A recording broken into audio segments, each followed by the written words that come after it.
itu berarti artinya kalau orang yang hidup di dalam dunia langkahnya bebas, tak perlu takut akan dosa. Tapi kalau orang yang makin ke surga, dia akan menjadi orang yang rendah hati.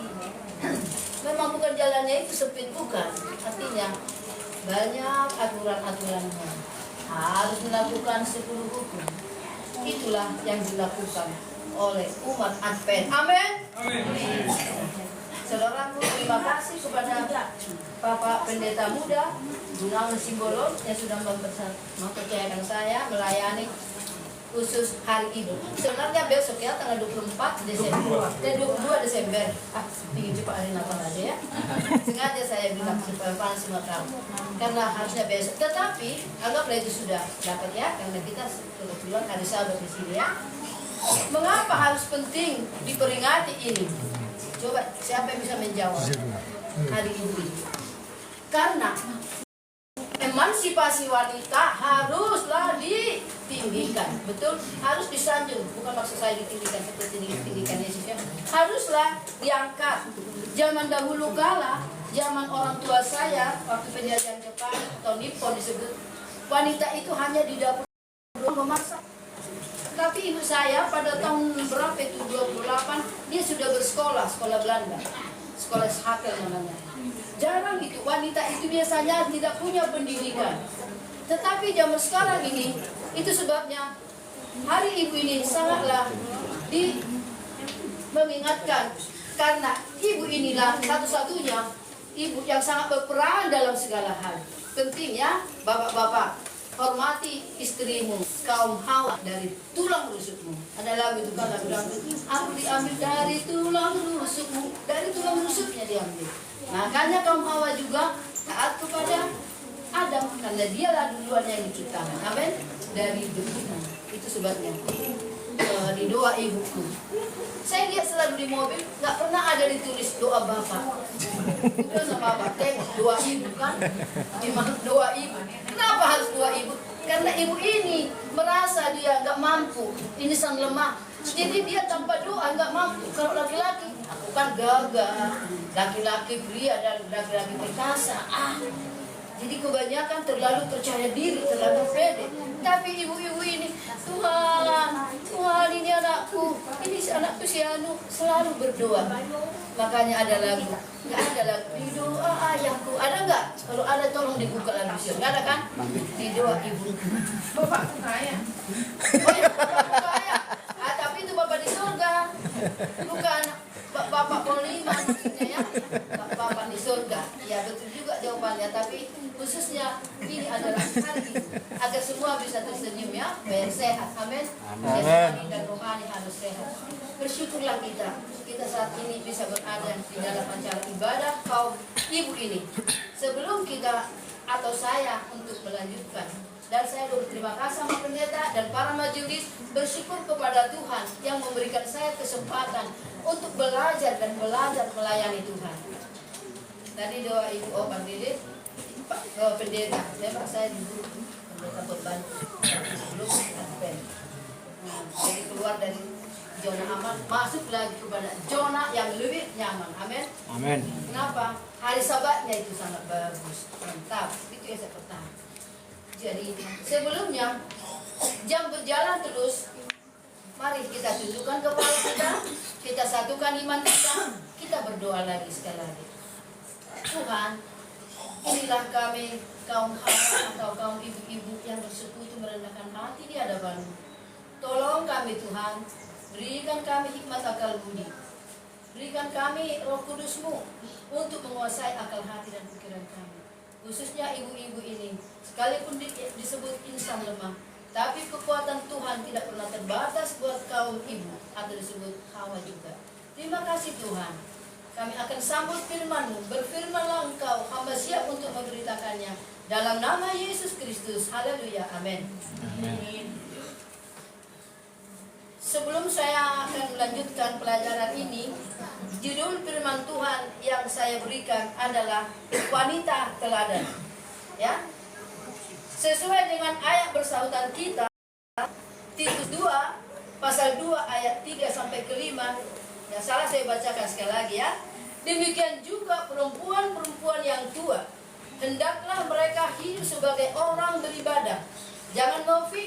jangan menjadi hamba anggur, tetapi cakap mengajarkan hal-hal yang baik.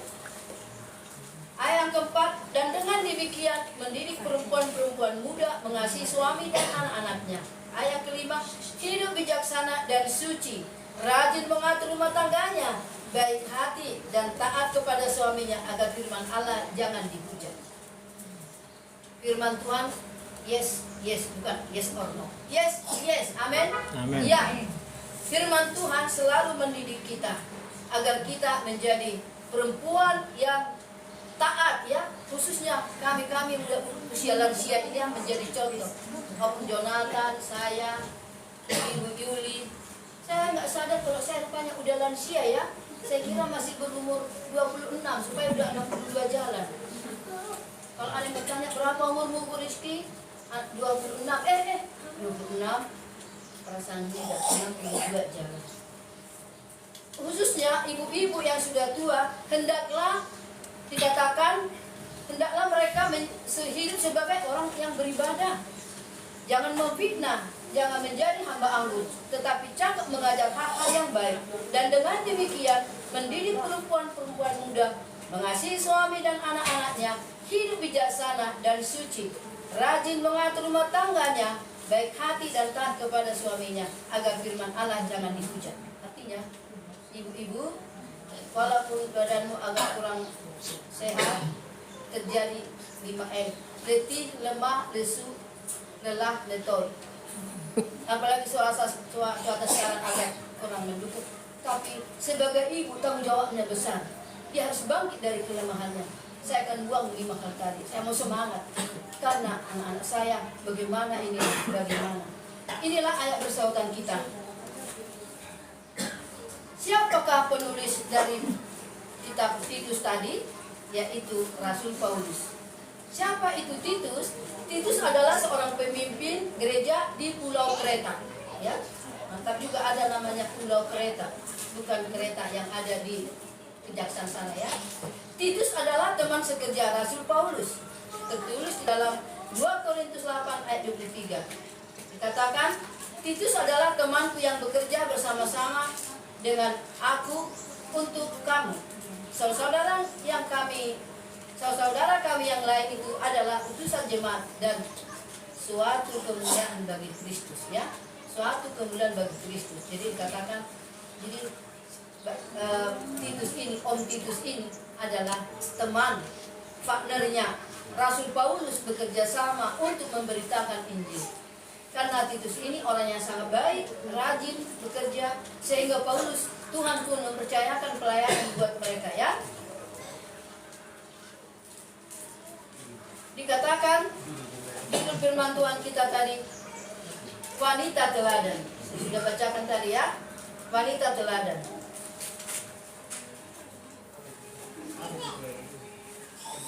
Dikatakan, apa itu wanita teladan? Wanita teladan adalah contoh atau panutan bagi sesama manusia, khususnya di rumah, di keluarga kita, ya. Di rumah dulu menjadi panutan. Kemudian di keluarga, artinya di komunitas keluarga, ya. Mungkin kalau di Batak di keluarga satu marga, ya. Kemudian di gereja dan di masyarakat. Bagaimana kita menjadi teladan? Ayat responsoria kita mengatakan dalam Titus 2 pasal 3, saya ulangi, demikian juga perempuan-perempuan tua hendaklah mereka hidup sebagai orang-orang yang beribadah, jangan memfitnah, jangan menjadi hamba anggur, tetapi cakap mengajarkan hal-hal yang baik. Tentu di jemaat Advent hal ini nggak ada, ya. Nggak ada yang suka fitnah, nggak ada, ya. Nggak ada yang suka anggur. Kalau ada juga anggur yang ada di pasar, ya. Ada yang anggur di pasar saya suka, 1/4 kilo pun habis. Tapi kalau anggur yang berbau alkohol itu tidak ada, ya. Hidup sebagai orang beribadah. Apa yang dimaksud hidup sebagai orang yang beribadah? Apa itu beribadah? Orang beribadah adalah orang persembahkan dirinya sebagai persembahan yang hidup, yang kudus, yang berkenan kepada Allah. Roma 12 ayat 1, ya. Jadi beribadah itu bukan hanya datang ke gereja, berdoa, bernyanyi, bertemu dengan teman. Bagus sekali bajunya, mama masih bagus, bajunya bagus, ya, modelnya sangat bagus. Kalau hanya itu dibicarakan, ya kita bukan nggak ada bisa memuji teman. Wah, bagus sekali make upnya. Ih, bagus sekali, saya setuju. Bolehlah. Tetapi yang paling utama adalah penyerahan hidup kita. Ya. Karena memuji teman itu juga bagus. Ya, saya waktu di Aceh dengan orang-orang luar negeri kerjasama dalam hal untuk misionaris karena tsunami. Oh, you Rosa, beautiful. Wow. Karena pernah hari ibu saya pakai kebaya, pada semua kaget, memoto-moto. Padahal sederhana aja bahannya. Tapi karena mereka di sana rasanya aneh gitu melihat kebaya. Wow, beautiful. Dibuat di foto, waktu itu belum ada hati saya ya.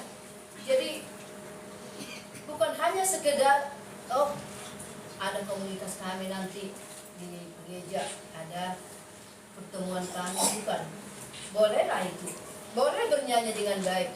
Boleh juga ke gereja dengan tekun melayani, tetapi yang paling utama penyerahan hidup seluruhnya dalam kehidupan kita kepada Tuhan. Untuk itulah kita jangan meninggalkan ibadah sesuai dengan Ibrani pasal 10 ayat 25. Silakan dibaca siapa yang mendapat lebih cepat. Ibrani pasal 10 ayat 25 dikatakan di sana. Ibrani 10 ayat 25. Ya. Janganlah kita menjauhkan diri dari pertemuan ibadah kita, Ya. seperti dibiasakan oleh beberapa orang. Amin. Tetapi marilah kita saling menasihati dan semakin giat melakukannya menjelang hari Tuhan yang mendekat. Ya, jadi ya, kalau kita baca terakhirnya menjelang hari Tuhan yang sudah mendekat. Makanya janganlah kita menjauhkan diri dari ibadah. Kecuali kalau Ibu Yohanes lagi keadaan sakit ya, sakit berkat itu bagus. Mau tambah jiwa-jiwa nanti di sini. Amin. Amin. Ada masanya masa sukar itu. Wanita-wanita memang itu makanya dibuat hari ibu. Ibu ini dalam mengandung 9 bulan itu menderita. Paling menderita mulai mengandung pertama sampai 3 bulan. Sesudah itu sudah ada di jemaah. Jadi dikatakan di sana, biarlah kita sebagai orang yang giat selalu di ladang Tuhan, giat beribadah, jangan meninggalkan ibadah kepada Tuhan. Karena kalau kita meninggalkan ibadah, kita sendiri yang rugi. Rasanya seperti kita kurang makan, bukan? Karena sudah membiasakan diri. Hal yang kedua, dari judul wanita teladan tadi, jangan memfitnah, ya. Nggak salah diulang kembali ya kata-kata ini. Apa itu memfitnah? Memfitnah adalah perbuatan yang menyebarkan tuduhan dan perkataan bohong tanpa dasar kebenaran untuk menjelekkan orang lain. Jauh lah itu ya, di sini gak ada. Mungkin di luar sana ada. Fitnah dapat merusak nama baik seseorang, menimbulkan perpecahan, dan menyebabkan dosa dan psikologis. Itulah sebabnya Tuhan melarang untuk memfitnah. Tertulis dalam Yakobus 4 ayat 11. Boleh dibaca. Siapa yang dapat lebih cepat silakan tolong dibaca. Dan satu lagi 1 Petrus 2 ayat 1. Biar belajar semua. Yakobus 4 ayat 11. Saudara-saudaraku, janganlah kamu saling menfitnah. Barang siapa memfitnah saudaranya itu menghakimi atau menghakiminya, ia mencela hukum dan menghakiminya. Dan jika engkau menghakimi hukum, maka engkau bukanlah penurut hukum, tetapi hakimnya. Yakobus 4 ayat 11. Ya, sama itu. Katakan, saudara-saudara, janganlah kamu saling memfitnah. Barang siapa memfitnah saudara atau menghakiminya, ia mencela hukum dan menghakiminya. Dan jika engkau menghakimi hukum, maka engkau bukan penurut hukum, tetapi hakimnya. Karena itu, buanglah segala kejahatan, segala tipu muslihat, dan segala macam kemunafikan, dan fitnah. 1 Petrus 2 ayat 1. Alkitab mengajarkan bahwa fitnah adalah dosa yang paling berat, dilarang dalam 10 hukum, tertulis di dalam Keluaran 20 ayat 16. Boleh dibaca. My husband boleh juga, kalau dapat cepat baca. Keluaran 20 sangat melarang bagaimana bagaimana supaya kita menjadi orang yang baik. Oke. Keluaran 20 ayat 16. 16. Keluaran 20 ayat 16. Jangan mengucapkan saksi dusta tentang sesamamu. Jadi ini sangat mengerikan juga ya. Jangan mengajarkan saksi dusta terhadap sesamamu. Bahkan orang yang memfitnah tidak bisa masuk ke dalam kerajaan surga. Wah, jadi ya aku yang memfitnah lah, nanti saya nggak ke surga. Pasti gitu. Pencuri, orang kikir, pemabuk, pemfitnah dan penipu tidak akan mendapat bagian dalam kerajaan Allah. Tertulis di dalam 1 Korintus 6 ayat 2 ayat 10. Ini sudah ditulis tertera di sini ya. Hal yang ketiga tentang wanita teladan, janganlah menjadi hamba anggur ya. Dan janganlah kamu mabuk oleh anggur, karena anggur menimbulkan hawa nafsu, tapi hendaklah kamu penuh dengan roh. Roh ini huruf besar, yaitu rohnya Allah, Roh Kudus. Efesus 5 ayat 18. Anggur adalah pencemooh ya. Minuman keras adalah peribut. Tidak bijak orang terhuyung-huyung karenanya ya. Kalau orang yang suka minum anggur, dia bahasanya pun tidak jelas ya. Hati-hati. Kalau ada musuhnya, disitulah dia lemah. Sehingga orang ada yang kesempatan untuk memukuli dia karena sudah lemah, gak ada kesadarannya, gak bisa melawan, namanya dia sudah mabuk anggur ya. Dan di sana tidaklah bijak orang yang terhuyung-huyung. Terhuyung-huyung itu sempoyongan ya. Ada orang baru mabuk terus, mabuk lagi, bahaya. Tapi di Advent ini janganlah ada terdapat seperti ini. Amin. Amin. Pencuri, ada lagi orang kikir. Makanya jangan kikir ya. Orang kikir, pemabuk, pemfitnah, penipu tidak akan mendapat bagian dalam kerajaan Allah. Tetap ditulis di 1 Korintus 6 ayat yang ke-10. Hal yang baik daripada pelajaran tadi wanita teladan ini, cakap mengajarkan hal-hal yang baik. Tidak mungkin kita bisa mengajarkan yang baik kalau kita tidak baik. Amin? Benar apa salah? Benar kan? Bagaimana mungkin orang yang baik mengajarkan yang salah? Tentu perbendaharaan keluar dari mulut orang tersebut pastilah nasihat. Mulut orang benar adalah sumber kehidupan, tetapi mulut orang fasik menyembunyikan kelahiran. Jadi kalau orang fasik atau orang fasik yang disebut nggak peduli agama, nggak peduli siapa lu siapa gua, ngapain gua nasihati. Saya saudaraku ya, sering bapak ini marah sedikit. Kamu asal ketemu siapa yang harus ketemu? Kamu jangan merokok. Bapak ini dari tadi merokok, udah batuk-batuk merokok. Sekali masukkan aja 3 pak di mulutnya supaya lebih sur. Tapi sambil ketawa saya, iya Mama Rizky, terima kasih nasihatnya. Kalau bapak simpan itu rokok kamu, lalu kamu jual ke orang lain, atau kalau pisahkan uang rokok tadi 3 batang atau 1 bungkus sehari, berikan ke kotak amal. Kalau kau muslim, taruh kotak amal, berkatmu melimpah. Amin dia bilang. Praktekkan mulai besok. Akhirnya dia mulai mengisapnya bukan bungkus, berbatang, paling 3 batang. Kalau masih ada di sini yang merokok, bertobat segera. Eman duite bahasa di sini. Eman. Ya. Kalau 1 bungkus kali berapa? Katakanlah 20.000 kali. Kali 1 bulan sudah berapa? 20 kali 30 hari. Waduh, 140.000. Ya kan? Sayang, 20 kali 3, 210.000. Eman. Sayang. 600. Berapa tadi saya katakan? 16.000. Sayang duitnya. Tapi kalau persembahan kita kikir, kita bikin sedikit paling kuat 2.000 supaya ada nanti beli rokokku. Yang dipikirkan di otaknya beli rokok yang diutamakan, bukan untuk Tuhan. Coba saudara praktekkan, tapi di sini nggak ada yang merokok. Kalaulah ini dilakoni, niscaya saudara mendapat berkat. Allah di surga melihat, memperhitungkan apa yang saudara lakukan, bukan? Jadi wanita yang baik mengajarkan hal-hal yang baik, tidak perlu dengan sekedar kata-kata, tetapi dengan perbuatan, ya, perbuatan juga. Perbuatan baik ini ada juga karena ada motivasinya, betul? Ada.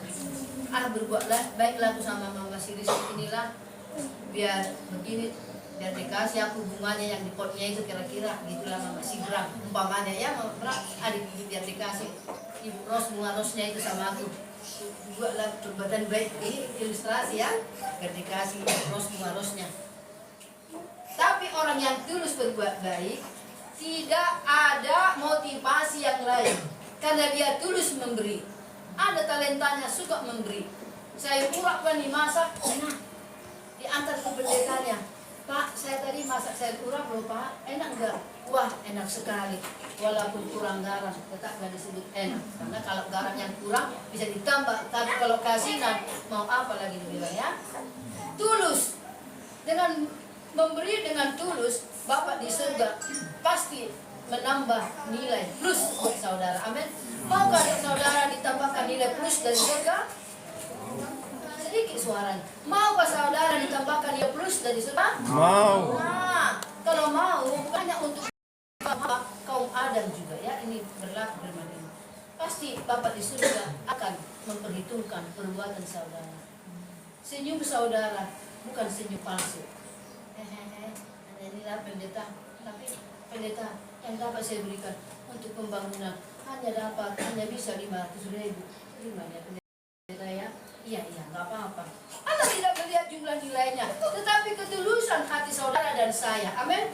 Amin. Itu tadi mengenai hal-hal yang baik, mengajarkan yang baik dengan bukan dengan sekedar kata-kata.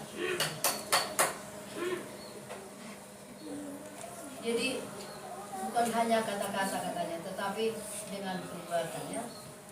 Kadang-kadang memang bisa saja aku bilang, aduh kasihan banget orang edan itu ya. Salah aku cuma bilang kasihan tapi nggak mau kasih uangnya. Ngapain aku bilang kasihan?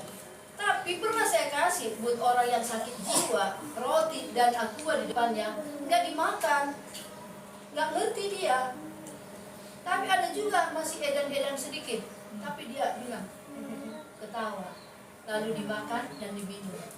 Kadang-kadang aku di situ, Pak, kalau kita pergi kemana-mana Pak, kita bawa pakai aduh mengerikan, apalagi kau hawa ada nggak tanpa busana Pak, nanti ditakar kamu dicabik-cabik, enggak juga lah Pak. Kau sana nanti kamu cabik-cabik jadi viral nanti, ya bukan supaya kita ingin dipoto viral ya, karena kasihan Pak, aduh memalukan kaum wanita, kaum hawa. Tapi ya begitulah gajah hidup. Kita bawa setiap kita melangkah. Karena tahu juga orang edan. Kan hati kita selalu mencerminkan hati yang baik yang keluar dari hati kita. Amsal Sulaiman mengatakan di dalam pasal 4 ayat 23, jagalah hatimu karena dari situlah timbul kehidupan. Amin. Orang yang baik akan mendapat hidup. Hidup yang bagaimana? Hidup yang kekal. Hidup yang harmonis di rumah tangga. Mustahil kalau istri yang baik suami tetap murung ya, nggak mungkin itu Pak. Walaupun suaminya tadi kasih uang pas-pasan, Pak minum air hangat dulu Pak. Di dalam Roma 12 ayat 21, perbuatan yang baik akan mengalahkan iblis. Berbuatlah yang baik maka iblis akan lari dari kamu. Itu jelas dicatat ya. Hal yang kelima tentang wanita teladan, hidup bijaksana. Saudara, di dalam Injil Matius pasal 25 ayat 1 dan berikutnya tentang 5 darah yang bodoh, walaupun di sini tidak tertera ya. 5 darah yang bodoh, 5 darah yang bijaksana. Kemarin saya bernatal di sini gereja PPDI, bagus sekali prakteknya. Mereka yang bodoh itu tadi menyesal, tidak punya persiapan. Tolong aku, udah dilempar mereka ke api. Serius, kayak benar-benar mantap sekali prakteknya. Saya diundang oleh saudara-saudara saya. Mengapa mereka tidak siap? Karena mereka mengantuk. Halo, yang mengantuk, ada yang mengantuk? Mengantuk, tidak peduli ibadah, masa bodoh lah. Banyak hikmahnya yang saya lihat. Minyak ada perumpamaan seorang penjual. Artinya, dia tidak mempersiapkan imannya menjelang hari kedatangan Tuhan. Ya. Dia lalai, dia santai. Apa itu hari Sabat? Padahal Keluaran 20 ayat 8 jelas. Ingat dan kuduskanlah hari Sabat. Makanya saya bertahan di situ karena saya mau mengikut dan mendukung ajaran Yesus. Amin. Amin. Dikatakan, tapi wanita yang bijak itu saya tonton fragmennya. Mereka bergembira karena jika mempelai sudah datang menyongsong, mereka sudah siap. Artinya seperti seorang pengantin, dia sudah mau pesta hari ini, tapi asik main-main handphone. Salon sudah datang, nggak usah lah. Kira-kira si jakanya sudah gagah perkasa pakai jas dengan pakaian pengantin untuk menyongsong mempelai wanita. Tapi wanitanya masih bau kelek, mandi pun enggak. Bagaimana kira-kira mau disongsong ke gini, ke bait suci kan? No way, walaupun dia tadi saya cinta, berarti dia nggak cinta sama aku. Sudah bau tak elok lagi, di badannya ada aroma sesuatu yang kebenar. Enggak. Kira-kira ini melambangkan bagaimana hati kita belum siap. Ya, belum siap untuk Tuhan Yesus. Santai. Ngiri loh, menjelang hari kedatangan Yesus kedua kali. Maka ketiga, di situ diperamenkan Yesus datang dengan pakai jubah. Di situ anak muda dua. Ini datang mempelai.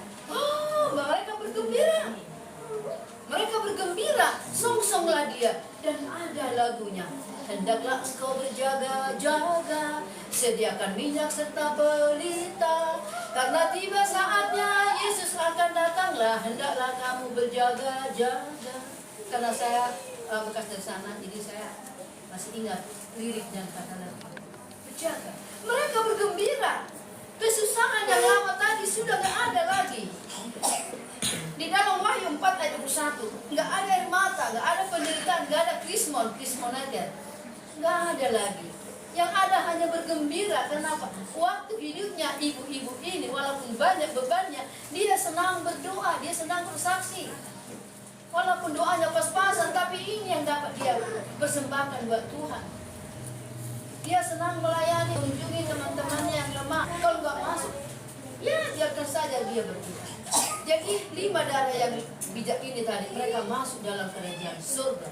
Enak bukan? Di sana nggak ada lagi susah nanti. Setelah masuk kerajaan surga, mereka akan melihat nanti zaman 1000 tahun damai. Nggak ada duanya. Dan itu mereka akan masuk lagi ke negeri yang baru, ya.